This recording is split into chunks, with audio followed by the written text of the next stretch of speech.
আসসালামু আলাইকুম ওয়া রাহমাতুল্লাহি ওয়া বারাকাতুহু। আলহামদুলিল্লাহি রাব্বিল আলামিন ওয়াসসালাতু ওয়াসসালামু আলা সাইয়্যিদিল মুরসালিন ওয়া আলা আলিহি ওয়া সাহবিহি আজমাইন। দেশ এবং দেশের বাইরে পৃথিবীর যে প্রান্ত থেকে আমাদের আজকের অনুষ্ঠান জ্ঞান বিজ্ঞান এবং মুসলিম ঐতিহ্য দেখছেন তাদের সবাইকে স্বাগত জানাচ্ছি। আমরা এই অনুষ্ঠানের মাধ্যমে জ্ঞান বিজ্ঞানের বিভিন্ন শাখায় বিভিন্ন মুসলিম মনীষীদের অবদান, তাদের জীবন কর্ম এগুলো তুলে ধরার চেষ্টা করি এবং তা থেকে আমাদের জন্য কী শিক্ষা তা বের করার চেষ্টা করি।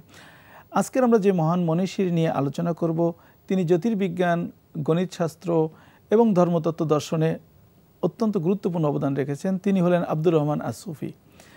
আমরা তার জীবনী নিয়ে আলোচনা করব এবং আলোচনা করার জন্য আমরা স্টুডিওতে আমন্ত্রণ জানিয়েছি ঢাকা বিশ্ববিদ্যালয়ের সুনামধন্য অধ্যাপক ডক্টর চৌধুরী মাহমুদ হাসান। আসসালামু আলাইকুম ওয়া রাহমাতুল্লাহি ওয়া বারাকাতুহু। ওয়া আলাইকুম আসসালাম ওয়া রাহমাতুল্লাহি ওয়া বারাকাতুহু। স্যার, আপনাকে আমাদের স্টুডিওতে স্বাগত জানাচ্ছি।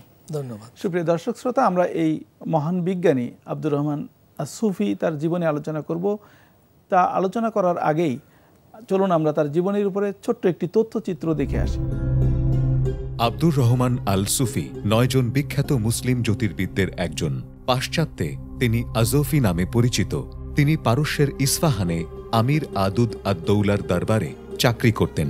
সুফি ঘরানার এই জ্যোতির্বিজ্ঞানী গ্রিক জ্যোতির্বিদ্যার রচনাসমূহ অনুবাদ করেছেন।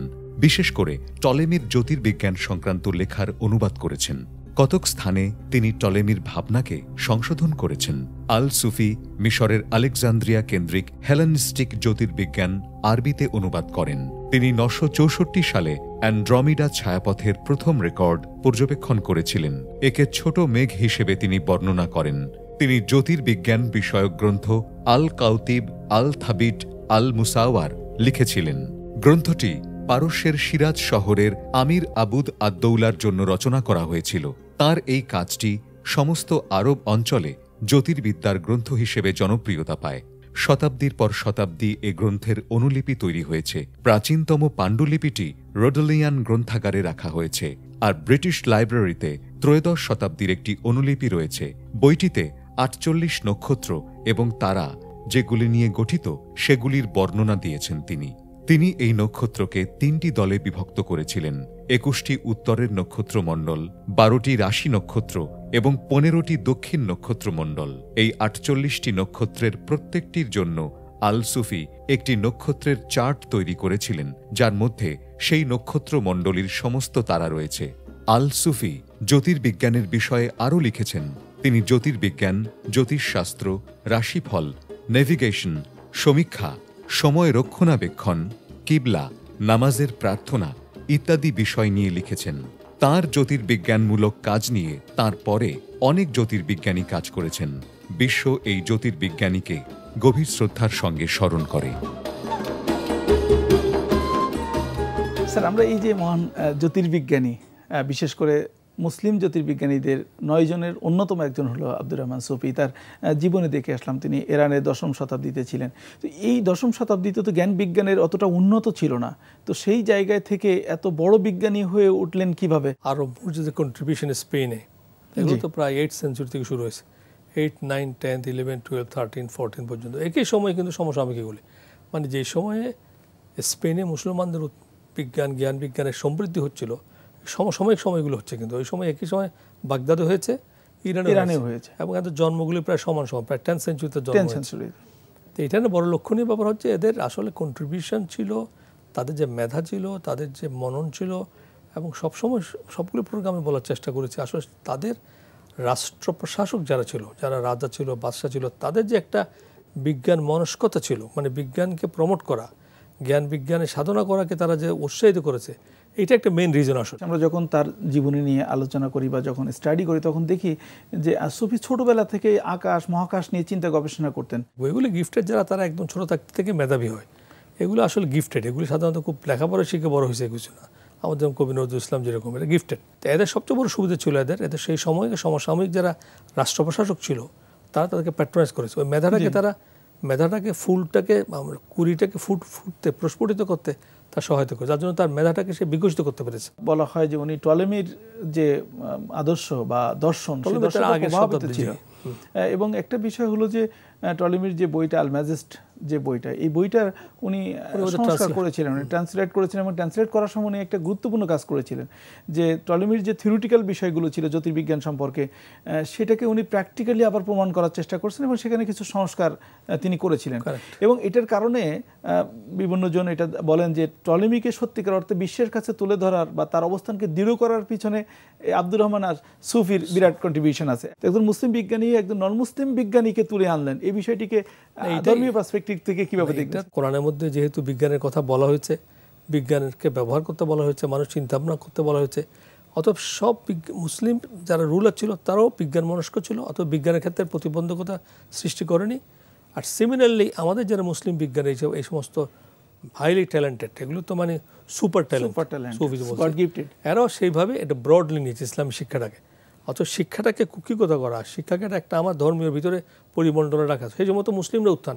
যে সময় কথা বলছি সে সমস্ত পৃথিবীতে তো ইউরোপ তো ডার্ক এজ, ওয়ার্ল্ডের কোনো দেশে ওই সময় যদি আমরা হিস্ট্রি দেখি 8, 9, 10, 11 ওয়ার্ল্ডের কোনো জায়গায় বিজ্ঞানের উত্থান হয়নি যে উত্থান মুসলিম বিজ্ঞানীদের এই সময় হয়েছে। অতএব তারা কিন্তু এটাকে অনেক উদারভাবে গ্রহণ করেছে। বিজ্ঞান অতএব আগের বিজ্ঞানী সে খ্রিস্টান না হিন্দু সেটা দেখে নাই, তার গবেষণাকে সে মূল্যায়ন করেছে, সেটাকে উনি আরো এটাকে অ্যানালাইসিস করেছে, করে তাকেও সম্মানিত করেছে। তো এটা একটা এই উদারতা শিক্ষাটাও সে পেয়েছে ইসলাম থেকে, তার মধ্যে কোনো রকম যে অনুদারতা ছিল না। এটা বড় প্রমাণ যে একজন ভালো সুফি ছিলেন, তিনি ধার্মিক ছিলেন, এই ধার্মিকতার একটা বহিঃপ্রকাশ ছিল। অতএব বিজ্ঞানের সঙ্গে ধর্মের সংঘর্ষ তো নেই, যে আমাদের একটা ধারণা যে মাদ্রাসা পড়লে বুধের না, এটা মাদ্রাসা, ওই মাদ্রাসা এটা না, তারা তো হেফজে কোরআন শিখেছে, কোরআনের বিভিন্ন বিষয়ের উপর তাদের কোরআনে জ্যোতির্বিজ্ঞান সম্পর্কে অনেক চমৎকার। বিজ্ঞান সাথে ধর্মের কোনো সংঘর্ষ নেই বা ধর্ম বরং ইন্সপায়ার্ড করে, সেটাই বলছে। বিজ্ঞান ধর্ম যেখানে ইউরোপে মুসলিম সভ্যতার পতনের পরে, মানে ইউরোপে মুসলিম যে বিজ্ঞানের উত্থান সেটা হচ্ছে স্পেনে মুসলমানদের পতনের পর, তখন এই আমাদের যে বলছি যে পারস্যের কথা, যেখানে তারও পতন হয়েছে, ইরাকের মধ্যে তারও মুসলিম ছিল না তখন সেভাবে বিজ্ঞানে সেই সময়ের পরে হচ্ছে ইউরোপের সভ্যতার বিজ্ঞানের। এরা হচ্ছে ইউরোপের সভ্যতার বিজ্ঞানের অনেক আগে। এদের আমরা এখানে দেখতে পাচ্ছি যে প্রত্যেকটা ক্ষেত্রে প্রত্যেকটা বিজ্ঞানী ধার্মিক, তারা কোরআন হাফিজ করেছে, ইসলাম ইউনিভার্সিটি পড়াশোনা করেছে, তার সঙ্গে তারা বিজ্ঞানকে ধারণ করেছে, রাষ্ট্র বিজ্ঞানের এই বিজ্ঞানীকে সমর্থন করেছে, কোথাও তাকে প্রতিবন্ধকতা সৃষ্টি করতে। এটা অসাধারণ ব্যাপার। ইসলাম বিজ্ঞানের কথা বলা হয়েছে, আমাদেরকে ইউনিভার্স নিয়ে যে বিশেষ করে ইউনিভার্স কথা কেন তারা চিন্তা করে, এই যে আমরা জ্যোতির্বিজ্ঞানে আসছে কেন, কোরআনের মধ্যে বলা হয়েছে, সেই সব তারা উৎসাহিত হয়েছে। রাষ্ট্র যারা পরিচালিত করে তারা অনেক ধার্মিক ছিল, তারা বিজ্ঞানীদেরকে, যারা বিজ্ঞানী, যাদের ম্যারিটোরিয়ান, যাদের ব্রিলিয়ান, তাদেরকে সভাসদ হিসেবে গ্রহণ করেছে, তাদেরকে অনুপ্রেরণা দিয়েছে, তাদেরকে লজিস্টিক সাপোর্ট দিয়েছে।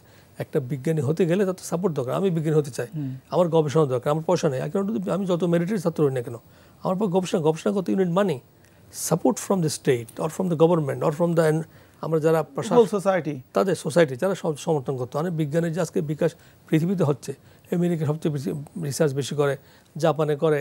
বিজ্ঞানী হওয়ার জন্য তো তার বিজ্ঞানীকে প্রমোট করতে, আমি বললাম যে তাকে অপরচুনিটি, সে মেধা তো আর আছে, মেধাটাকে যদি সুযোগ দেওয়া না হয় তো মেধা তো বিকশিত হচ্ছে না। স্যার এখানে আরেকটা বিষয়, আমরা যখন আব্দুর রহমান সুফিকে নিয়ে যখন চিন্তা গবেষণা করি বা পড়াশোনা করি, তখন দেখতে পাই যে উনি কিছু কালজয়ী কাজ করে গেছেন। আমাদের পৃথিবীর এই গ্যালাক্সির বাইরে যে গ্যালাক্সি আছে, এটা বিজ্ঞানীদের একটা ধারণা ছিল কিন্তু কেউ প্রমাণ করতে পারে নাই। এই আব্দুর রহমান সুফি সে প্রথম অ্যান্ড্রোমিডা গ্যালাক্সি, যেটা আমাদের 25 লক্ষ আলোকবর্ষ দূরে আমাদের পৃথিবী থেকে, সেই সময় সেটা তিনি প্রমাণ করেছেন। এই বিষয়টিকে একজন মানে মুসলিম বিজ্ঞানী হিসেবে আপনি কিভাবে দেখবেন? একটা ইন্টারেস্টিং ফেনোমেনন হচ্ছে, এটার সাথে রিলেট করে যে আসলে ইমাজিনেশন, বৈজ্ঞানিক আইনস্টাইনের একটা প্রখ্যাত উক্তি আছে, imagination is more important than knowledge. ইমাজিনেশনের ভিতর দিয়ে মানুষের তার জ্ঞানের হরাইজনকে সে বৃদ্ধি করে। এবং এটি ইসলামের, যদি আমি কোরআন পড়ি, কোরআনের মধ্যে কিন্তু আমাদের জান্নাতের কথা বলা হয়েছে, জাহান্নামের কথা বলা হয়েছে, ইমাজিনেশন আমরা তো আমাদের কাছে কিছু এক্সাম্পল দিয়েছে, দেখতে এরকম হবে, নর হবে, কিন্তু আসলে ওইটা তো ঠিক না, ওইটা তো হচ্ছে সিমিলিটিউড, মেটাফর, রূপক। অর্থাৎ আমাকে ভাবতে বলা হয়েছে জাহান্নামের শাস্তি কি হবে, প্রজ্বলিত অগ্নিশিক্ষা কি হবে, তারপর দাও দাও করে আগুন জ্বলবে, তারপর আল্লাহ বলছে আগুনটাকে আমি ঢেকে দিব। এগুলো হচ্ছে চিন্তা করার হরাইজন বৃদ্ধি করা। আইনস্টাইনের মতো বৈজ্ঞানিক যিনি বলেছেন যে imagination is more important than knowledge, জ্ঞান থেকে ইমাজিনেশন ইম্পর্টেন্ট। যে ইমাজিনেশন করতে পারে সে সায়েন্টিস্ট হতে পারবে। এবং সেক্ষেত্রে স্যার আমরা এই আব্দুর রহমান সুফির জীবনী যখন দেখি, তখন উনি প্রথম তার যে বই, কালজয়ী বই Suwar al Kawakib, the book of fixed star নামের যে বইটা, এটা ওখানে স্যার 8টা তারার উনি পৃথিবী থেকে তাকালে কেমন দেখা যাবে আর মহাবিশ্ব থেকে দেখলে কেমন দেখা যাবে সেটা উনি চিত্রাঙ্কন করে দিয়েছেন।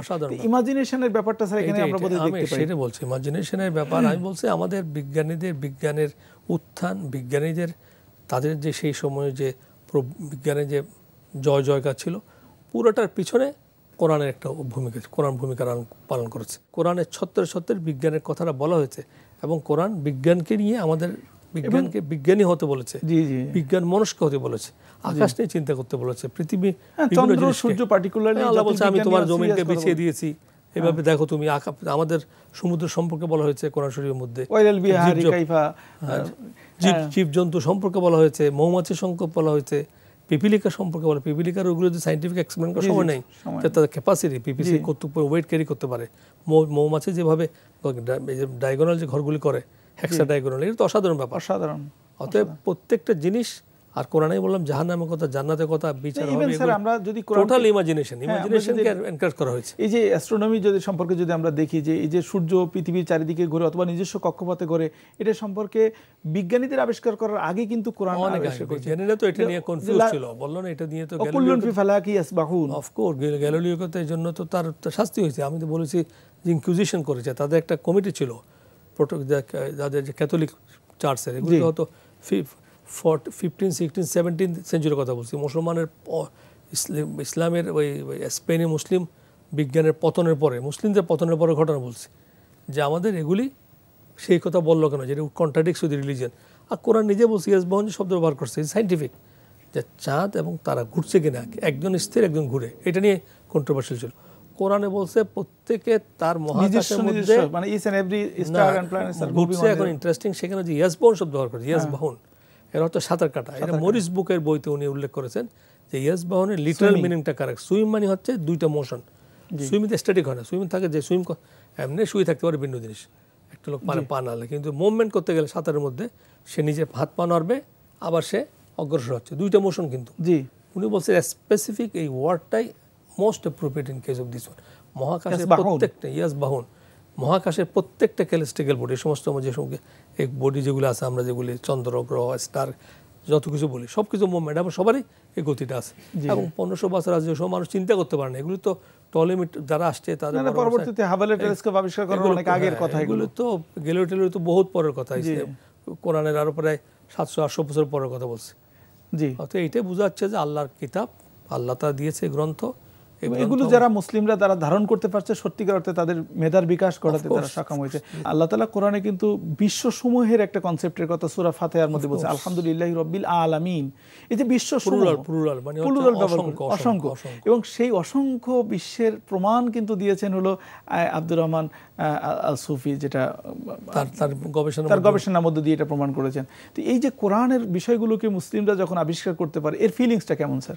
বিজ্ঞানকে ইসলাম উৎসাহিত করেছে, সে বিজ্ঞান সে উৎসাহকে ধারণ করেছে, তাদের পরিমণ্ডল পরিবেশ তাকে সমর্থন করেছে, তখন সে তো আল্লাহর সাথে সম্পর্ক আর বেশি হবে। যখন দেখবে কোরআন যে কথাগুলো বলেছে সেটা আমি গবেষণা করে বের করছি এবং দেখছি কোরআনের সঙ্গে টালি হচ্ছে, এটা তো এক ধরনের স্পিরিচুয়ালিজম। এটাই সত্যি করে স্পিরিচুয়ালিজম, মানে আল্লাহ দুনিয়া থেকে বিচ্ছিন্ন হয় না, দুনিয়ার আল্লাহ তাআলা সৃষ্টিকে ধারণ করে, তার বরত্বকে, তার মহত্বকে যদি আমি অনুধাবন করতে পারি, তখনই আমি স্রষ্টার সঙ্গে সম্পর্কটা আমার গভীর হবে। অর্থাৎ সেই গভীর সম্পর্কে যে তাদের যে একটা প্রশান্তি, তারা সেটা পেয়েছে। এই সময় বড় বড় বিজ্ঞানীরা এক একটা স্টার পৃথিবীর থেকে বিলিয়ন্স অফ ট্রিলিয়ন্স অফ বড় বড়, এগুলো চিন্তা করা, তাও চিন্তা করতে বলছে, আমাদের ইমাজিনেশন করতে হবে, আমাদের তুফাক্কিরু ফি খালকিল্লাহ, তোমরা আল্লাহর সৃষ্টি নিয়ে চিন্তা করো, গবেষণা করো, আল্লাহর কাছে নতজানু হবো, অত আমরা সিজদা অবনত হব, তত বেশি মানুষের কল্যাণে আমরা কাজ করতে পারবো। এবং এই বিজ্ঞানের সেগুলি করেছে, এই যে অ্যানালাইটিক্যাল তারা স্টাডি করছে, কারণ স্টাডি করেছে ওরা তো একটা ফিলোসফি দিয়েছে, আমি বললাম গ্রিক সায়েন্টিস্টরা ফিলোসফি দিয়েছে, কিন্তু সেটাকে ডিটেলস স্টাডি করা, ইনডেপথ স্টাডি, সেটা মুসলমানরা করেছে। কম্পাস আবিষ্কার হয়েছে মাত্র খুব বেশি দেরি হয়নি, কয়েকশো বছর হয়েছে মাত্র। এর আগে তো কম্পাস ছিল না।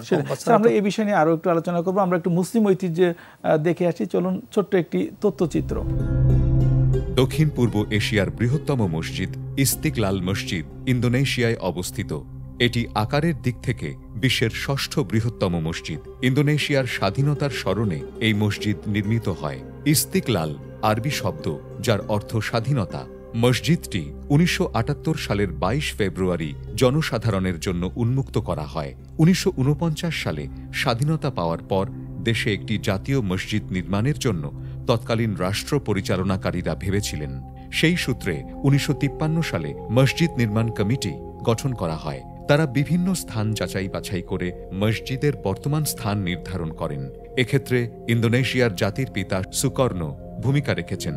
১৯৫৫ সালে মসজিদ নির্মাণের জন্য নকশা প্রতিযোগিতার আয়োজন করা হয়। তাতে উত্তর সুমাত্রার স্থপতি ফ্রেডরিক সিলাবান জয়ী হন।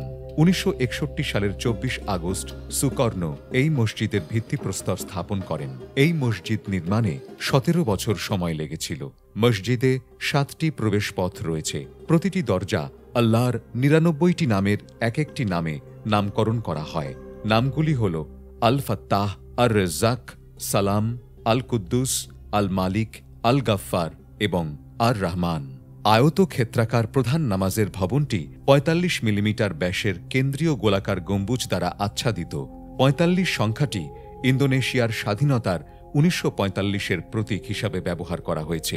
প্রধান মেঝে এবং ৪ স্তরের বারান্দাগুলি ৫টি তল তৈরি করে। ৫ সংখ্যাটি ইসলামের ৫টি স্তম্ভকে প্রকাশ করে। কিবলার মূল প্রাচীরের মাঝখানে একটি মিহরাব এবং মিম্বার রয়েছে। ইস্তিকলাল মসজিদে একসঙ্গে প্রায় ২ লক্ষ লোক নামাজ আদায় করতে পারেন। এখানে মুসল্লিদের সুবিধার্থে কেন্দ্রীয় সাউন্ড সিস্টেম ব্যবহার করে নামাজ আদায় ও খুতবা প্রচার করা হয়। এছাড়াও খুতবার সময় প্লাজমা টিভি সংযোগ দেওয়া হয়, যাতে ইমামের বক্তৃতা মুসল্লিরা দেখতে ও শুনতে পান। মসজিদের কাছে জাকার্তা ক্যাথেড্রালের উপাসকদের গাড়ি পার্কিংয়ের জায়গা দেয় মসজিদ কর্তৃপক্ষ, যা ধর্মীয় সহনশীলতার পরিচয় বহন করে। স্যার, আমরা মসজিদ আল ইস্তেকলাল, স্যার ইন্দোনেশিয়ার এই জাকার্তার এই যে বিশাল মসজিদ, এটা মুসলিমদের করা বা মুসলিমদের একটা স্থাপত্য, একজন মুসলিম হিসেবে কেমন লাগে? এটা মুসলিম স্থাপত্যের মধ্যে আবার কোরআনের শিক্ষা তারা কাজে লাগিয়েছে। ইসলামের যে সৌন্দর্যবোধ, এটা অসাধারণ। আল্লাহ সুন্দর, তিনি সুন্দরকে পছন্দ করেন, অত সেই সৌন্দর্য আমাদের প্রতিফলিত তারা করেছে। আব্দুর রহমান সুফি উনি আরেকটা বড় কাজ করেছিলেন, অ্যাস্ট্রোল্যাব, যেটা এখন মহাকাশ বিজ্ঞানীরা ব্যবহার করে। এই অ্যাস্ট্রোল্যাবের ব্যবহার এবং তার ১,০০০ ব্যবহারের কথা তখন উল্লেখ করেছিলেন। না, সেটাই বলছে, এক কথায় তারা অসাধারণ, অনন্য অসাধারণ। তাদেরকে আল্লাহ তাআলা জ্ঞান দিয়েছেন, তাদেরকে নলেজ দিয়েছেন, তাদেরকে অ্যানালাইটিক্যাল পাওয়ার দিয়েছেন, তাদেরকে সুযোগ সুবিধা সেই সময়ের পরিবেশ তাদেরকে দিয়েছে, রাষ্ট্র তাকে দিয়েছে। সবগুলি একসঙ্গে ১৬ গলায় পূর্ণ হয়েছে। তাদের আজকে কন্ট্রিবিউশন তারা করতে পেরেছে। আমরা যে এই রিসার্চের ভিত্তি, এই গবেষণার ভিত্তি আমরা তৈরি করেছি, মানে father of some branches of knowledge, modern সায়েন্সের কন্ট্রিবিউশন আমরা করেছি। মুসলিমরা ভুলে গেছে। এখন মুসলিম জেনারেশনের মধ্যে ধারণা আসছে, ইয়ঙ্গার জেনারেশনে এগিয়ে আসছে। অনেকে আমাদেরকে বলে যে স্যার প্রায় অত আগের কথা বলে আমাদের লাভ কি, ওই সোনালী যুগের কথা আলাপ। অফকোর্স, কিন্তু কত পয়েন্ট হচ্ছে নিশ্চল যে ইতিহাস এবং ঐতিহ্য ভুলে যায়, সে জাতি এগোতে পারে না। অবশ্যই আমাদের ইতিহাসকে, আমাদের ঐতিহ্যকে আমাদের ধারণ করতে হবে, সম্মান, তাহলে আমরা এগিয়ে যেতে পারবো। অথবা আমাদের ঐতিহ্য হচ্ছে রিচ, আমাদের হেরিটেজ হচ্ছে রিচ হেরিটেজ, আমাদের ইতিহাস হচ্ছে রিচ। আমরা মানবতার শিক্ষা দেখিয়েছি, জ্ঞান বিজ্ঞান উৎকর্ষ শিখিয়েছি, এবং সেগুলো থেকে আমরা শিক্ষা গ্রহণ করবো। আমাদের যে বিজ্ঞানের কন্ট্রিবিউশন, তা মানব কল্যাণে কন্ট্রিবিউশন করেছে। এক্স্যাক্টলি, তারা এই যে বলছে অ্যাস্ট্রোলজিক্যাল, এগুলোতে ইম্পর্টেন্ট। আমরা যদি মহাবিশ্বের আমরা না জানি, তাতে আমরা অনেক কিছু আমাদের অ্যাপ্লাইড, ইভেন আমাদের অ্যাটমসফিয়ার নিয়েও আমরা কথা বলতে পারবো। অ্যাটমসফিয়ার প্রশ্ন, আমার কিবলার প্রশ্ন, আমার ডিরেকশনের প্রশ্ন, সবগুলো সাস্টেইনেবল ডেভেলপমেন্ট নিয়ে যে কথা হচ্ছে সেটাও এখানে এগুলো যে মহাবিশ্ব। তারপর আমাদের যে বড় বড়, এরপরে স্যার যেটা দেখেন, বিশেষ করে এই যে কেবলার যে দিক নির্ধারণ করা, বা জাহাজে যাওয়ার পরে সমুদ্রে যেখান থেকে কোনো স্থল দেখা যায় না, সেই জায়গা থেকে কিভাবে আমরা বেরিয়ে আসবো, এটা মানুষের জন্য এখন বর্তমান বিশ্বের জন্য কতটা গুরুত্বপূর্ণ। সেই জিনিসগুলো কিন্তু আমাদের না থাকলে তোমাদের বাইরে রিসার্চ করার দরকার ছিল না। যেহেতু কিবলা ছিল ইসলামের, কিবলার এটা নিয়ে অনেকে প্রশ্ন করে যে কিবলা দিকে কি আমরা কাবা শরীফকে না, কাবা শরীফকে পূজা করে না, এই কনসেপ্ট অনেকে নেই। মানে আমরা অনেকে নন মুসলিম প্রশ্ন করে কাবার দিকে আমি দিচ্ছি কেন, এটি কাবা কি না, কাবা তো আল্লাহ থাকে না, কাবা শরীফকে আল্লাহ না। এটা হচ্ছে, এটা মূল উদ্দেশ্য হচ্ছে আমরা জামাতে নামাজ পড়ার জন্য কাবাকে কিবলা করে, যাতে করে আমরা সবাই মিলে ঐক্যবদ্ধভাবে একদিকে ধারণ করি, আমরা আমাদের মধ্যে একতা সৃষ্টি করার জন্য কিবলাকে নির্ধারণ করা হয়েছে। তা না হলে তো আমার পক্ষে জামাতে নামাজ সম্ভব না। একজন বলে আল্লাহ পূর্ব থাকে, আল্লাহ কোরআন শরীফে বলছে পূর্ব পশ্চিমে যেদিকে তুমি ঝুঁকো, মাথা ঝুঁকো, সব দিকে আল্লাহ। এখন সর্বশেষ আমরা যদি একটু চিন্তা করি যে ওনার যে কালজয়ী যে বই সুয়ারুল কাওয়াকিব, এই বইটা ইংরেজিতে অনুবাদ হয়নি, বা আমাদের বাংলাতেও বোধহয় অনুবাদ হয়নি, বা এই ধরনের মনীষীদের বইগুলো আমাদের বাংলায় আসা উচিত কিনা? অবশ্যই উচিত, আস্তে আস্তে ইংলিশ আসতে হবে। অরিজিনাল বুক হতে পার্সিয়ান বই, এটা এটা আরবিতে লিখছেন উনি, আরবিতে উনি পার্সিয়ান, পরবর্তী উনি পার্সিয়ান কিন্তু লিখছেন আরবিতে। আরবিক, কারণ তখন তো সব চৌকস, তখন যারা আমি তো বললাম মোটামুটি প্রভাব তো আরবদের, জি জি, আরবিক ল্যাঙ্গুয়েজের প্রভাব, কারণ ইরাক ছিল পাশে, ইরান পাশে, তারপর ইভেন যারা যারা আরব মোস্ট স্পেন, তারা তো যারা আরবিক ল্যাঙ্গুয়েজ ইউজ করছে, তারা বড় বড় সব সায়েন্টিস্ট, অত সেখান থেকে তারা নিয়েছে। সেখানে আর কেন আমাদের তো এগুলো ট্রান্সলেশন না করলে তার লাইফ সম্পর্কে, এখন তো আমরা ইন্টারনেটে কিছু ইনফরমেশন পাচ্ছি, কিন্তু আমাদের উচিত আমাদের দেশেও এদের এই বিজ্ঞানীদেরকে তুলে ধরতে হবে। যে আজকে অনুষ্ঠানগুলো করা হচ্ছে আলহামদুলিল্লাহ, এটা এনটিভিকে অবশ্যই প্রশংসাযোগ্য কাজ। একটা বিজ্ঞানীদেরকে আমরা মানুষের সামনে তুলতে পারছি, মুসলিম বিজ্ঞান, আমাদের ইয়ং জেনারেশন শিখবে, মুসলিম শিখবে যে আমাদের পূর্বপুরুষরা অনেক জ্ঞানী বিজ্ঞানের সাধনা করেছে, আমরাও বিজ্ঞানী হই। আমরা সেই প্রত্যাশা করি। আমরা অনুষ্ঠানের একেবারে শেষ পর্যায়ে আমরা প্রত্যাশা করি আমাদের সন্তানরা তাদেরকে মডেল হিসেবে গ্রহণ করুক এবং তাদেরকে ওই জায়গায় অবস্থান করুক যেখানে গেলে ভবিষ্যতের মানব সভ্যতা তাদের কথা স্মরণ করবে, মানব কল্যাণে আসবে। এই প্রত্যাশা রেখে আজকের অনুষ্ঠান আমরা এখানেই শেষ করছি। ওয়া মা তাওফিক ইল্লা বিল্লাহ। আসসালামু আলাইকুম ওয়া রাহমাতুল্লাহি ওয়া বারাকাতুহু।